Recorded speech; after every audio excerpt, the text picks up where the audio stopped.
আসসালামু আলাইকুম সবাইকে। শখের ইউটিউবার থেকে আমি চায়না বলতেছি। প্রতিদিনের মতো আজকে আমার 365 দিনের আজকে 5 দিনের পঞ্চম দিন চ্যালেঞ্জ আর কি। সকাল থেকে খুব ব্যস্ত। সকালে উঠে তো অনেক কাজকর্ম করতে হয়। ছোট বাচ্চা, তাকে সামলে ঘর দোর এলোমেলো থাকে।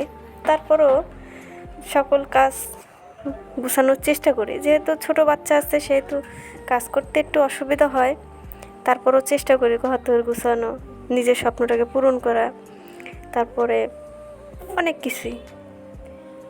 হ্যাঁ, এগুলো করতে হয়, না করলেও তো হয় না। ছোট বাচ্চার প্রতি যত্ন নেওয়া, ঘর দোর এলোমেলো করে রাখা, মানে একটা অন্যরকম, গুছায় রাখলেও গুছানো থাকে না।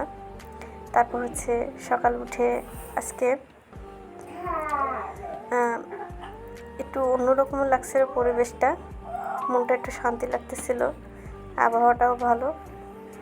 তারপর সকালে ছেলেকে খাইয়ে দিয়ে তারপর বললাম তুমি খেলা করো, আমি আমার কাজ করি।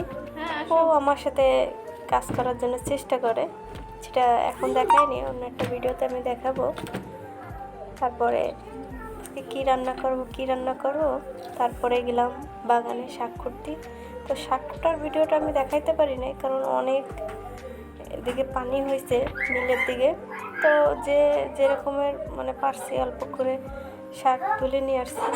যে গ্রাম বাংলার যে শাকগুলো খুব ভালোই লাগে, যে দেশি শাকগুলো, এটার নাম হচ্ছে এলেঞ্চা শাক আমরা এখানে বলে থাকি। যে কার কোথায় কী নাম বলে থাকে কমেন্ট করে জানান। সকল কাজ সামলেও তারপর চেষ্টা করে নিজের শখটাকে পূরণ করার জন্য। সবাই পাশে থাকবেন।